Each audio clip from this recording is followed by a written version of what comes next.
Hello, আসসালামু আলাইকুম। সবাই কেমন আছেন? আশা করছি সবাই খুব ভালো আছেন। After a long time I am here and some of you ask me brother where are you? I am still alive, don't be worry. Thank you very much for searching me.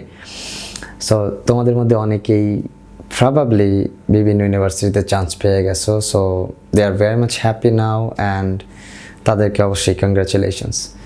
কারো কারো still একটু problem হয়েছে বা এখনও কোনো ঝামেলা আছে, so তারা এই যেই নেক্সট কয়েকদিন আছে খুব ভালোভাবে প্রিপারেশন নাও। যদি তাদের কারো কোনো প্রবলেম থাকে, if you got some confusions for those subject like Bangla, English, maths and general knowledge, ask me, comment below. কোন জায়গায় ঝামেলাটা হচ্ছে ওই বিষয়গুলো নিয়ে একটু কমেন্ট করো। আমি চেষ্টা করব ওই টপিকগুলোর উপরে বেস করে নেক্সট একটা ভিডিও বানাইতে, যাতে তোমাদের কনফিউশনগুলো অনেক বেশি দূর হয়ে যায়, ঠিক আছে? সো অবশ্যই কনফিউশন যেখানে আছে সেই বিষয়গুলো নিয়ে কমেন্ট করো নিচে। Okay, thank you very much, see you again.